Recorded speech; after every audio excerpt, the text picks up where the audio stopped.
Brown, and he is inspired by, he's channeled through a Greencastle native, Doug Dobbs.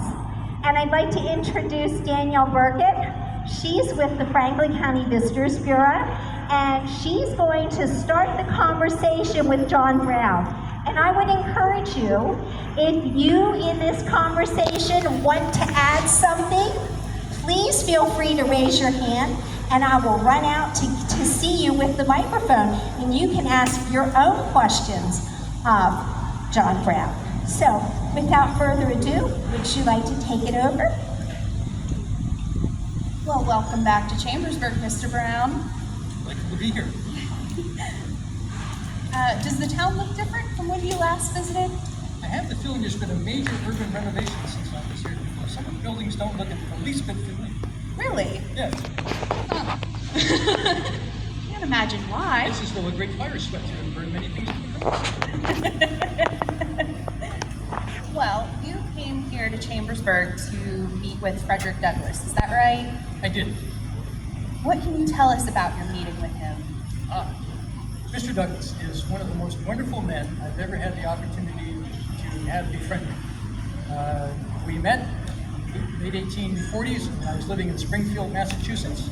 He was quite a national figure already by that time. I was running a wool wholesaling business and had been working in the Underground Railroad and issues of emancipation for a long time. And then he had come to town to speak there in Springfield, which was a hotbed of abolitionist activity. And we became friends. And later on, I spent several months in his attic while I was being pursued, for reasons I think we'll get into, and did a lot of writing. He kept me hidden in his attic. I used to babysit his children. He was one of the closest friends I think I could have had. Wow. Yeah. So as the time came that I wanted to invade Harper's Ferry, I wanted Frederick to come with me. As I used the phrase, the bees will swarm and I need you to hive them. In other words, there will be a lot of people running around, there could be an opportunity for chaos. I need you to impose some order and create some structure to things. And unfortunately, Mr. Douglass decided that that was not an opportunity he wished to pursue and declined to come with me. But his young man who was accompanying him as an assistant, Shields Green, decided he'd go with the old man. And so he came to Harper's Ferry with us, sadly unsuccessfully to accomplish the mission he hoped for. Now, what first inspired you to fight so passionately against slavery? Well, I was born in 1800, and in 1812 there was a war between the United States and Great Britain, and the Army in Detroit needed beef. It so happened that my father, Owen Brown, was a beef dealer, cattle dealer, and so he had a contract for 100 head to be delivered to Detroit.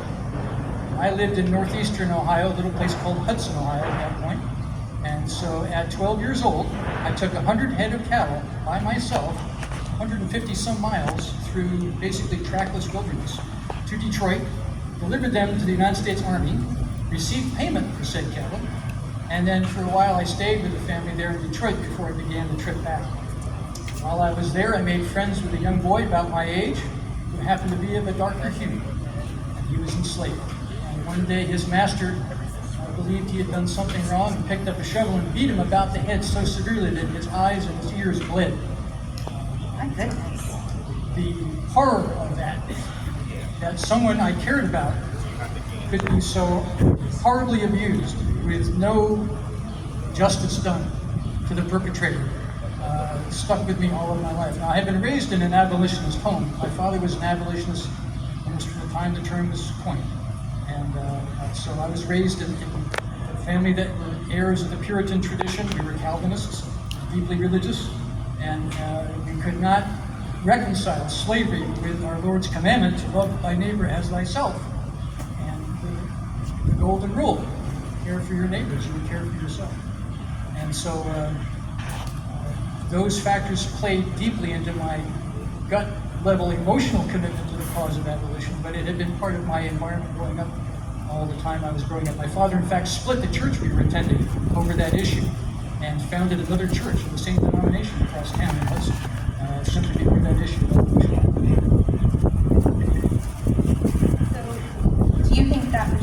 defining moment where you felt like you had your calling, that's what you were going to do, or did that come later? That came later.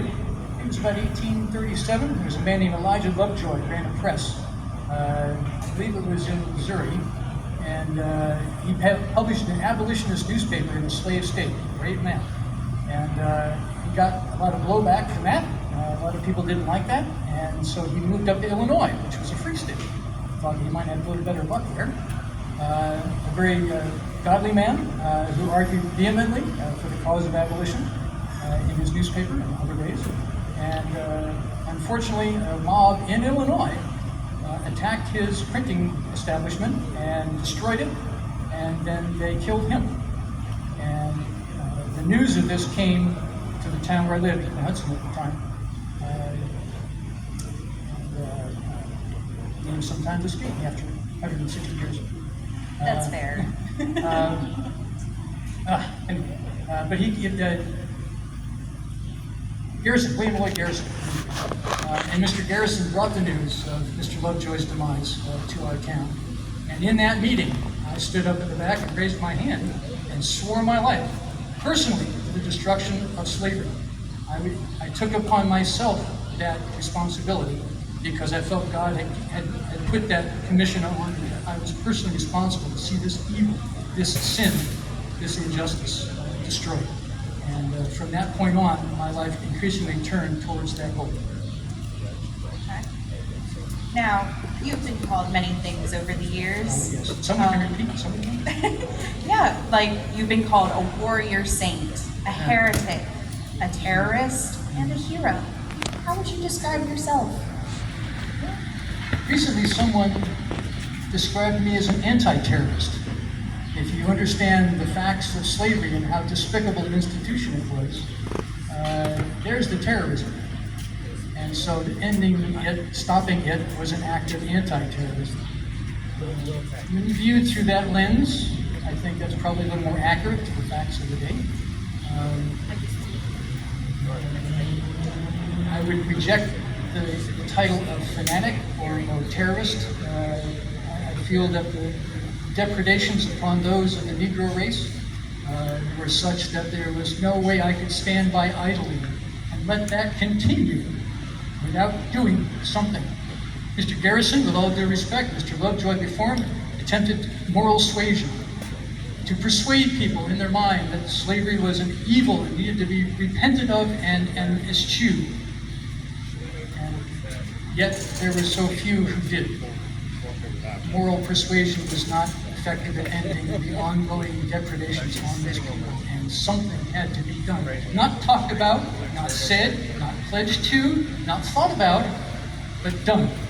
And so I commend myself to doing the actions to make sure that that evil was expunged from our land, and spent my life in that cause. What are some common misconceptions about yourself that you'd like to clarify for us? I think a lot of people in this day and age we live in tend to think about things within their own context and then look at history through that lens, within that context. I lived in a very different time.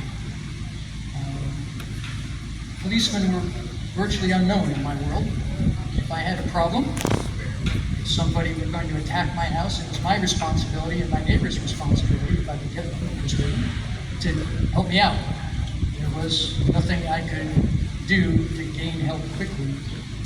And particularly when I went to Kansas Territory, the very sheriff was out to get me. The sheriff was a pro-slavery man. So when things busted loose out there and became violent, there was no one I could turn to but myself and my friends. And I think people forget that context. That is, I'm in an environment where there is no rule of law, and I have no one to turn to but myself, and fear and intimidation become weapons in that cause. Regrettably, they are necessary, and I use those tools. I created an aurora of fear about me for those who had sin in their heart about slavery. And if you were a slaveholder or sympathetic to that cause, the name John Brown shook you badly. It meant death and destruction and terror in the middle of the night, unannounced and unpredictable. I wanted that in their minds. I wanted to live in their heads so they would be so afraid that when they heard I was coming, they'd flee. And I wouldn't have to show. I wouldn't have to defend myself. And it worked. Now, you're best known for your raid on Harper's Ferry, but before we get to that, did you participate in the Underground Railroad at all? Oh yes, for more than 20 years. I was very involved both as a station master in the places that I lived and as a conductor. I traveled widely with my wool business. I was a wool wholesaler. I would go around and buy wool from farmers and then bring it into the warehouse and then wholesale that to the mills and whatnot to try and get a better price for the farmers. The big conglomerate wool mills would take each farmer and knock the price down, but when I controlled a substantial amount of wool, they had to bargain through me, and that was a much better deal for the farmer. So I traveled quite a bit across the Midwest, up and down the East Coast, from the Canadian border all the way down into Virginia. And so I was very familiar with this whole territory. Ask me the question again.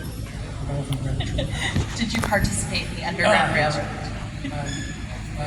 I was very familiar with the Underground Railroad here in this area because I had come up with the idea in my travels of something called the subterranean passageway. The Underground Railroad might bring people through 6, 8, even maybe 10 at a time. I wanted to bring them back by 6, 8, and 10,000 at a time. And we were going to run up South Mountain. You can walk on South Mountain in the dark and never lose your direction, because if you don't go over the peak so the ground slopes the other way, that means you're on the west face of the hill. If it flattens out, you need to turn right and stay up on the side of the mountain. So you could walk in pitch black at night and still be moving north. Even if it was cloudy and you couldn't see the stars, you knew which way the drinking gourd was pointing. You knew where to go north if you stayed on the side of the mountain. So we were going to funnel people through right here by the tens of thousands. That's amazing. Yeah, it is. It was my dream. That was the goal of Harper's Ferry, was to establish bases down the spine of the Appalachian Mountains, all the way down to Georgia if we could get there. Little forts, little redoubts, just a few hours walk in between. We'd have strong points. We'd take the women and the children and those who were too weak to fight and send them north up that trail, that string of forts. And the young men who were strong and able to fight, we keep them to defend those redoubts and move between them, guarding groups as they came north. We didn't want a slave rebellion. I had seen Nat Turner's rebellion in 1832 in the papers, and I knew how terrible that had been. People had their throats cut in the middle of the night, plantations burned down, chaos and murder and destruction. And I did not want that. I just wanted them to come away. As the scripture says, come out of her. Come out of her. I wanted them to withdraw their labor from the system. If a plantation owner has slaves and he's dependent upon them to produce his crop, if those slaves go away, he's still got a mortgage on that property. And if I can force him into bankruptcy by pulling out his labor force, that means that the bank is now on the hook. And if enough plantations go bankrupt, the bank will go bankrupt. And if enough banks go bankrupt, the whole economy collapses. And I never have to fire a shot. That was the goal. That was the dream. Now, you formed the League of, I'm going to say this wrong. Gileadites. Gileadites. Can you tell us a little bit more about the League and what your goals were? Yes. It's 1850. I'm living in Springfield, Massachusetts. And the Congress, in its infinite wisdom, has passed the Fugitive Slave Act, which allows men from the South to come into Northern Territory where slavery is illegal, claim someone is an escaped slave, put them in chains with the help of the local constabulary. That means that people who voted slavery into oblivion are forced to pay taxes for a officer of the peace to enforce slave laws. Think about the implications of that. This put people in the North who had never been a slave at risk. Someone could come into an area and accuse somebody of being a slave and clap them in chains and take them out to sell them back or to get them back to their owner. And this was simply unconscionable. And so I gathered together in Springfield a group of men who were of a darker hue, and we formed the League of Gileadites. And I got them all knives, taught them how to use them. And we agreed, if someone comes for any one of you, you all come. You all show up. You defend your rights as free men in a free state. You don't let them take you off. And no slave catcher ever came to Springfield, and no one was ever taken. Wow, that's incredible. Okay, so we've already talked a little bit about your goals for Harper's Ferry, but what did you expect the biggest hurdle would be? Hiving the bees. Hiving the bees. Yes. People who have lived in subjection, when those restraints are removed, can sometimes run amok. They may not have all the skills of self-control one could wish of a free citizen. They may want retribution. They may want revenge. They may not realize that the best revenge they can wreak is to run away. And so my greatest concern would have been to make sure that that energy and that fierceness, that righteous anger at slavery was channeled into the best possible means and not the worst. The plan had been to go to Harper's Ferry, take as many weapons as we could. I had better rifles than Harper's Ferry. I had Sharps rifles. They were a lot better. And destroy the rest so they couldn't be used against us. And then go up into the mountains and start building those chain of redoubts, those forts down where your Appalachian Trail runs now. And then send young men out into the plantations, into the valleys, and say, come away. You don't have to live like this. Come away. Sadly, I stayed too long in Harper's Ferry. I had hostages taken. One of them was the great nephew of George Washington. He had George Washington's sword, which I really wanted. And I was too concerned about their welfare looking back on it. I stayed too long in town. The militia came out. They pinned us down in the firehouse there, what you call the fort.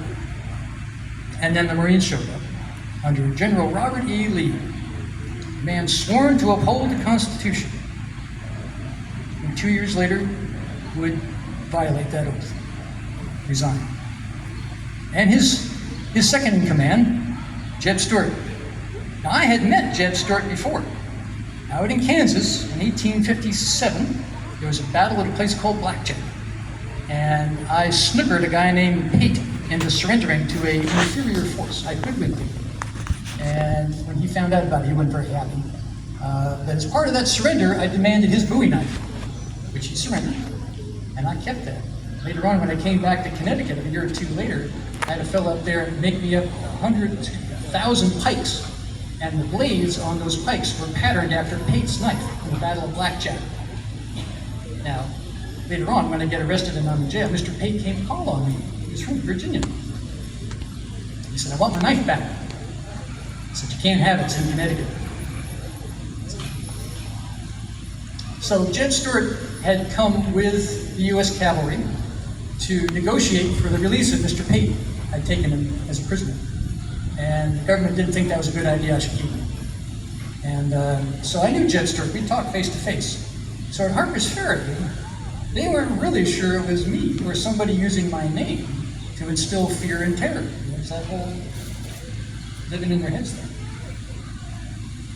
And so when he comes to the door of the firehouse and asks me to surrender, he looks at me and we've seen each other before. He knows now it is actually John Brown, this is a real problem. And then he stands back and waves his handkerchief, and of course they broke in, and I got beaten up, and we got captured, and some of us got killed. Two of my sons that were there were both killed.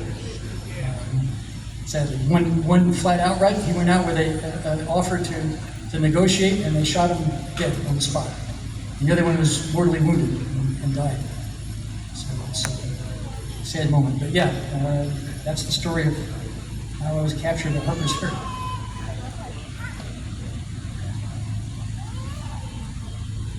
Since we mentioned Frederick Douglass, and we did actually invite Frederick Douglass to come. He's inspired by Nathan Richardson, but he was at the Seneca Falls Convention this week. So he will be coming that weekend of Friday, the 2nd of October to the 4th of October, which is a Sunday. And we're going to reunite John Brown and Frederick Douglass. Now, you had been here in Chambersburg throughout the spring and summer. of 1859. And when you're here, I'm just curious. Tell me about some of the men that were part of your cabinet, or your those people that were following along with the beliefs that you evoked to them. Tell us who was here with you, and tell me about because this is being sponsored by the Franklin County Visitors Bureau, so I'm always interested in the hospitality and lodging part of anybody's visit. So tell me about where you stayed, and would you recommend that to anyone as a place to stay? Well, I hope they've got indoor plumbing now. I think they... Okay. Yeah, I'm not sure the hotel still stands. I think that might have been... you were at the Mary Rittner boarding house. Oh, that? Oh, yeah, you that said hotel, lodging. I'm sorry. I'm in. We call the Yes. lodging all hotels now. But yeah, you were at Mary Rittner's boarding house. If history actually is accurate. Yes, it is. And I'm just curious how was that? How was Mary Rittner and... Mary was a widow. Her husband had been tragically lost, and so she opened her home as a boarding home, in which I, 3 of my sons, and Mr. Kagi, my Secretary of War, stayed intermittently across that summer of 1859, pretty much through July into early August, and then we sort of disappeared south in October, and never to be seen again. My name, I traveled under at the time, was Isaac Smith, very original name. And so when I would receive freight at the freight yards down here, I would be Isaac I. Smith and Sons, and I had it labeled as mining machinery. I used mining and cattle dealing as a cover to be able to travel around the area freely without anybody asking too many awkward questions about why I was here. Strangely, no one recognized me for who I am. Beard helped with that. This is actually my disguise, which ironically became the thing I'm most known for these days, thanks to a certain artisan out in Topeka, Kansas, I have a bone to pick with. Yeah, Mary was wonderful. Her daughter was 8 or 10 years old at the time. A lovely little girl. When I would take the wagons out to deliver equipment farther south into Maryland, she'd ride with me the first mile or two, and she'd get off and walk back into town. She and some of her friends were just sweet little kids, and I love children. I love being the father of children. I have 20 children, Goodness gracious. Sadly, only 5 of them lived long enough to have children of their own. We lost about a third of them to death early on in life. At one point, we were living out in western Pennsylvania, and we lost 3 children in 3 days. We left the grave open because we knew there'd be more. As the first one and the second, we were all hit with a fever. And I was sick myself at the time, but it had to be done, so I got up and did it. I was known as a very stern man, but the sternness was tempered with compassion. When my children were asked after Harper's Ferry why I had done all I had done, they said it was out of love, and they were right. Yeah, so Mary was wonderful. She took good care of us. Some of my compatriots, in fact, Owen, I think, came to the back of the house after they'd escaped from Harper's Ferry, and she saw him through the window, and there was a fellow in the house who was a slave hunter, and so she went outside and shot him, and so she kept them from getting caught. Some of the others were snagged up by Mount Alto. They ran into a fellow up there who they thought was a logger. It turned out to be a local slave catcher. But they'd been traveling for about 10 days, as I recall, and had not much water and very little to eat, and they were pretty rough, and they needed help, and so they thought these fellows might help them. They helped them, but into a jail cell. Stupid. So, my time in Chambersburg, I look back on very fondly. The people here were very friendly to me. They're very compassionate people, very giving people, and among them were people who were very ardent in our cause. Not everyone, but many people here supported abolition in one form or another. And when I came into Pennsylvania, I came to Chambersburg, I felt safe. I felt I was on friendly ground. Not so much in Maryland, a slave-owning state, and certainly not when I went to Virginia. Does that answer your question? That does answer my question. I'm sure that when this site was scouted out, you were very interested in that boarding house because of its proximity to the railroad station. The proximity to the railroad station and Mary's sympathy for the cause. Yeah. Now, we've since found out in more contemporary times that her husband, Abram, had been an operative of the Underground Railroad, and he worked for the Cumberland Valley Railroad and would just secret those escaping enslaved in the cars. Yeah. And they could move on to Harrisburg, Philadelphia. Yeah. Did you at any time have any dealings with him, or? I believe he passed before I came this way. Okay, he was 1851 when he passed. Yeah, I wouldn't. Yeah, so you didn't, okay, so that, just wanted to find that out. I wanted to see if there was any connection there. No, I was busy elsewhere at the time. When you look back on the last days of your life, your wife had, you'd written a letter and you had said, don't come to visit. And she made up her mind that she was going to listen, and then you changed your mind. I did. Okay. I felt that her coming into the environment in Virginia, which was extremely hot, people were crazy over this whole raid. I had brought armed Negroes into Virginia to liberate other Negroes. Is there any fear a slave owner could have that exceeds that? No. And if there was me and 20 men, could there be more? And they were terrified that there might be some massive invasion from the north into Virginia to snatch me from my jail cell. There was palpable fear in the air in Charlestown, Virginia those days. It's very interesting how you made such a pivotal change in the United States of America. One ponders the question sometimes of how history would have been different had I not staged the raid.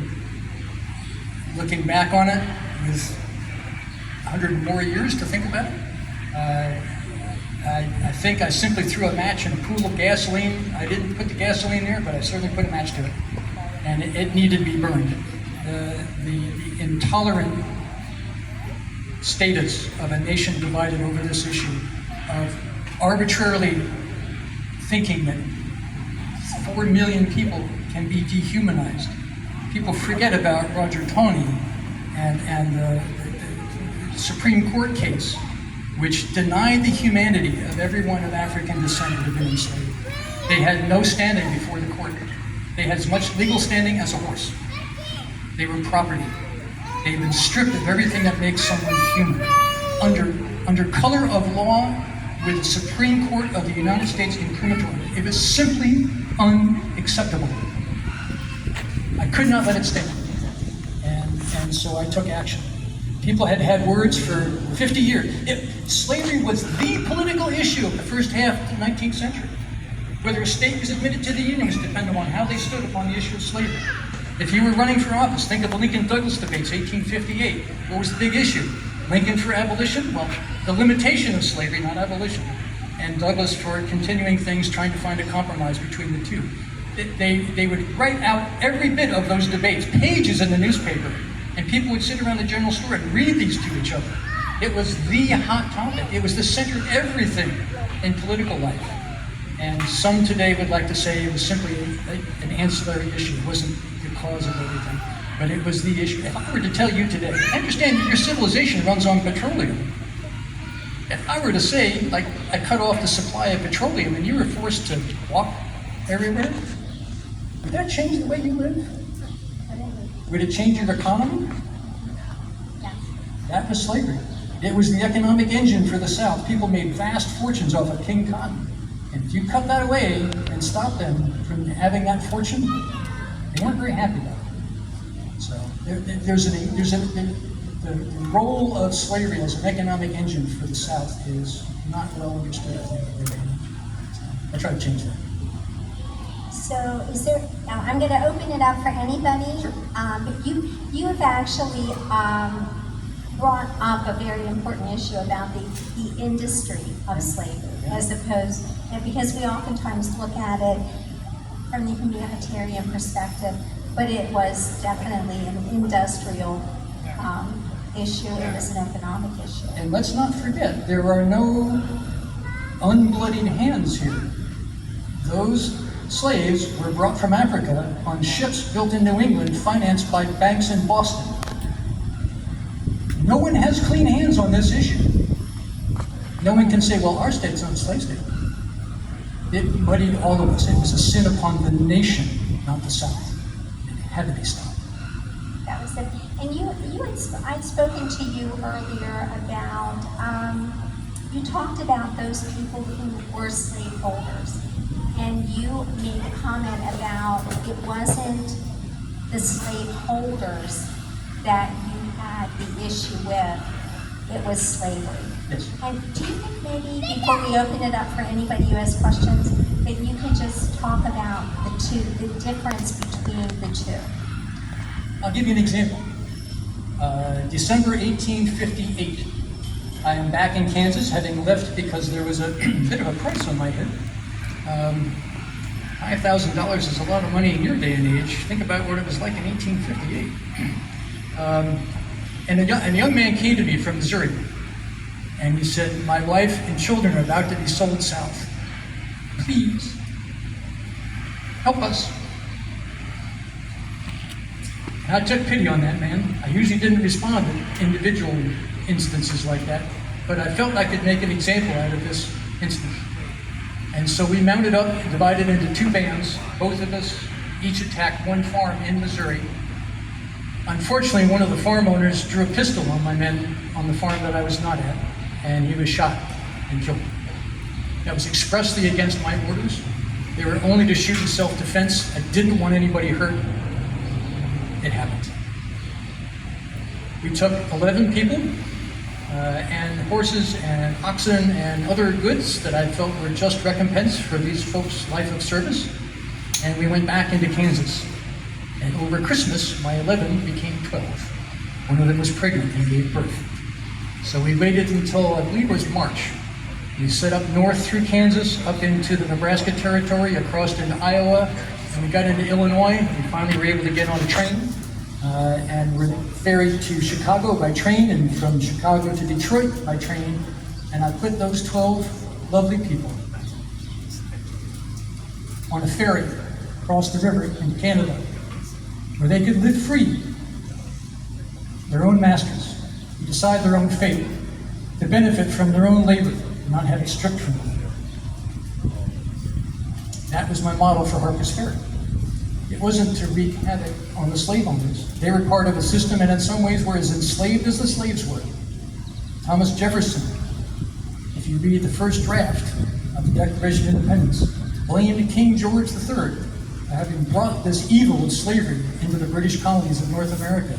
And part of his plan for independence was to end it. Unfortunately, a few of the states weren't so amenable to that, so it didn't make the second draft and get approved. But a world of hurt we would have avoided if we simply practiced common humanity and loved our fellow man as ourselves. I had seen Nat Turner, I'd seen the turmoil and the furor and the devastation that had caused, the hatred that had come out of that, and I wanted to avoid that. Unfortunately, I was not able to do so. And it cost this country over 700,000 of its best men and women, the most motivated, the most patriotic, the most idealistic, the most self-giving, the bravest, the ones who could have been starting businesses, building railroads, creating new farms in the West, creating a whole new industries. Look what happens after 1865 and what happens in America, the industry that's built. And the labor pool has to come from outside because we've killed off 700,000 of our own men and debilitated who knows how many million others. We did this to ourselves. We must never do that again. Does anyone have any questions they'd like to share?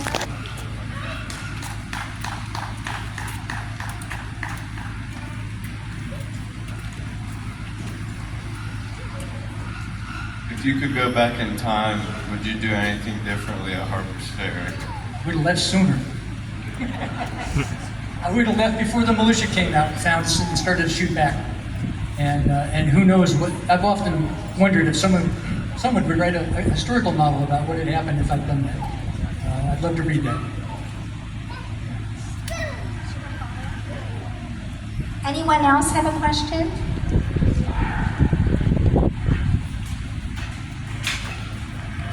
I think you're acquainted with a man from Carlisle named James Miller McKim. Sounds familiar? Can you tell me about him? I think he took your wife somewhere after your back. I believe she did travel up to Harrisburg. I would be fuzzy on the details because I was dead.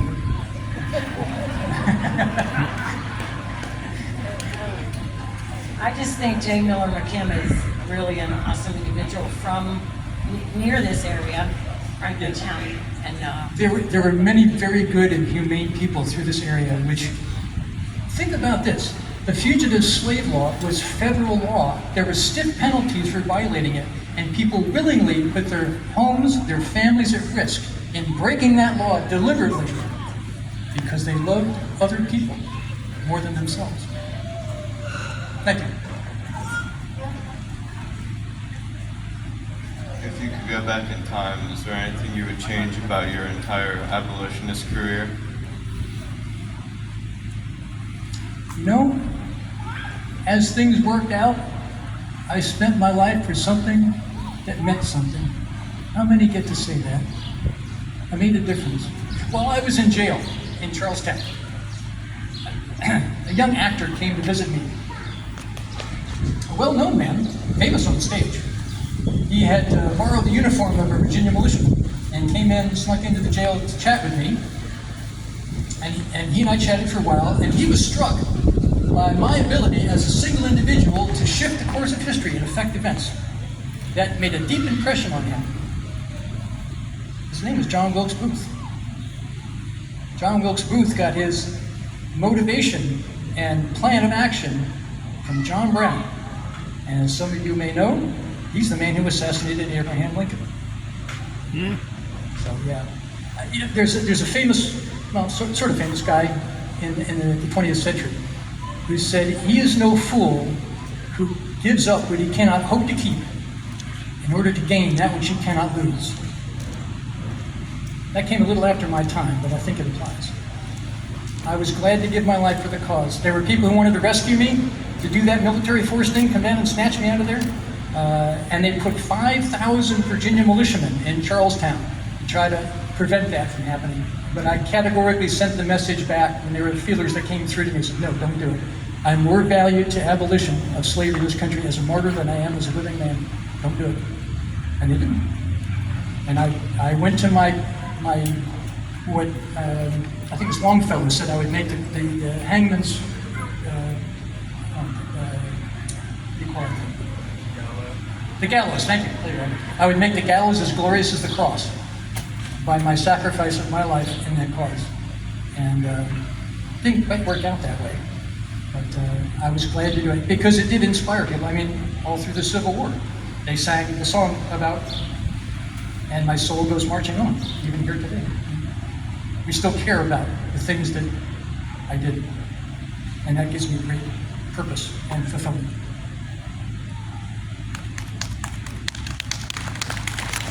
Thank you.